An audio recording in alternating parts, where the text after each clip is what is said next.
Hello my dear student, मेरे प्यारे बच्चों, आप सभी का हमारे यूट्यूब चैनल में स्वागत है।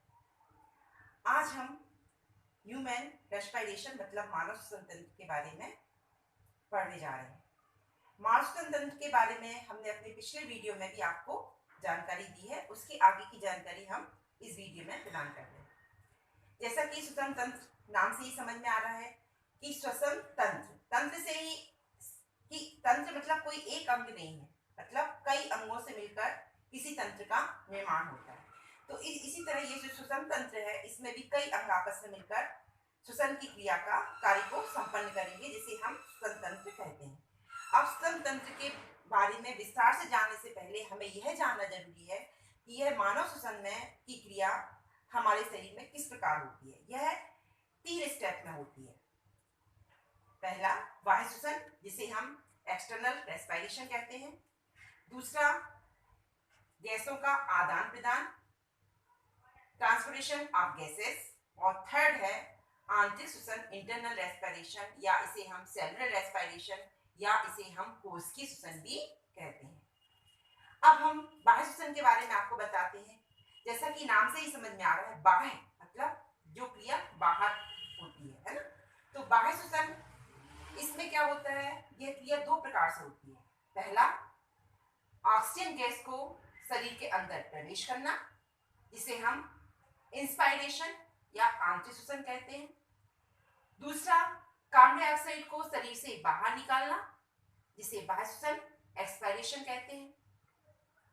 अब हम जिन गैसों को अंदर प्रवेश करते हैं, वो सिर्फ ऑक्सीजन ही नहीं होती, उसमें कई गैसों का मिश्रण होता है। तो हम जानते हैं कि जो वायु हम अंदर प्रवेश करते हैं, उसमें नाइट्रोजन का 78.09%, ऑक्सीजन का 21% एवं कार्बन डाइऑक्साइड का 0.03% होता है। अब जो वायु हम बाहर छोड़ते हैं, उसमें गैसों का परसेंटेज देखिए। नाइट्रोजन का 78.09%, ऑक्सीजन का 17% और कार्बन डाइऑक्साइड का 4% होता है। अब ध्यान देने वाली बात यह है कि जो वायु हम अंदर लेते हैं और जो वायु हम बाहर छोड़ते हैं, उसमें नाइट्रोजन का परसेंट सेम होता है। मतलब नाइट्रोजन के परसेंटेज में कोई परिवर्तन नहीं होता। जितना परसेंट नाइट्रोजन अंदर प्रवेश करती है, उतने ही परसेंट नाइट्रोजन वायु के द्वारा बाहर छोड़ दी जाती है। लेकिन जो ऑक्सीजन होती है, उसमें देखिए 21% हमने ऑक्सीजन को अंदर प्रवेश किया था, लेकिन बाहर छोड़ते समय उसके परसेंटेज में 4% की क्या हो गई, 4% क्या हो गया है, कम हो गया है। 21% हमने अंदर प्रवेश की थी ऑक्सीजन को, लेकिन छोड़ते वक्त हमारे शरीर से 70% ऑक्सीजन बाहर निकलती है। कार्बन डाइऑक्साइड को 0.03% अंदर प्रवेश किया था, लेकिन उसका 4% हम बाहर छोड़ते हैं। तो अंदर लेते समय ऑक्सीजन का परसेंटेज ज्यादा होता है, लेकिन बाहर छोड़ते समय कार्बन डाइऑक्साइड का परसेंटेज ज्यादा होता है। नाइट्रोजन का सेम परसेंटेज होता है ना। और ऑक्सीजन के परसेंटेज में 4% की क्या हो जाती है, छोड़ते समय कमी हो जाती है, मतलब हमारी बॉडी में यूज हो जाता है। अब इसके बाद हम श्वसन तंत्र के दूसरे स्टेप, श्वसन क्रिया के दूसरे स्टेप के बारे में आपको बता रहे हैं।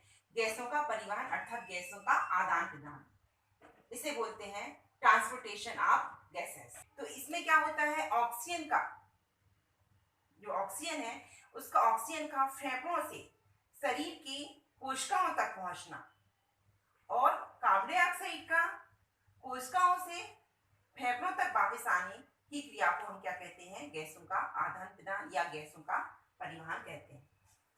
अब ये प्रक्रिया, गैसों के परिवहन की प्रक्रिया 3 प्रकार से होती है।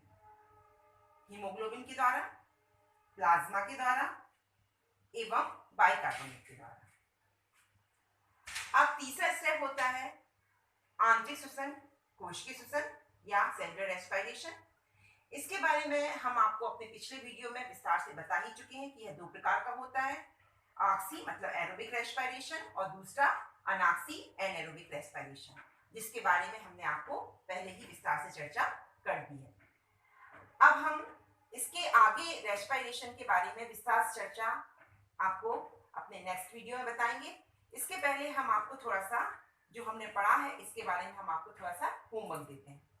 पहला क्वेश्चन हम आपको ये देते हैं कि हमारे शरीर में श्वसन की क्रिया किन 3 प्रक्रियाओं में संपन्न होती है, उनके नाम लिखिए।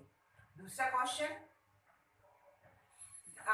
बाह्य श्वसन में गैसों का जो आदान प्रदान होता है उसमें गैसों का क्या परसेंटेज होता है और किस गैस में कितने परसेंटेज की कमी और कितनी वृद्धि होती है। तीसरा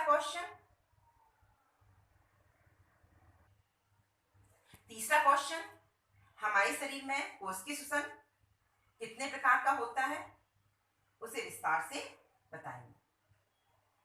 अब हम उम्मीद करते हैं कि आपको ये श्वसन क्रिया में होने वाली तीनों स्टेप को आप समझ गए होंगे। अब हम इसके आगे की प्रक्रिया को अपने अगले वीडियो में आपको विस्तार से चर्चा करेंगे। तब तक के लिए take care and bye bye.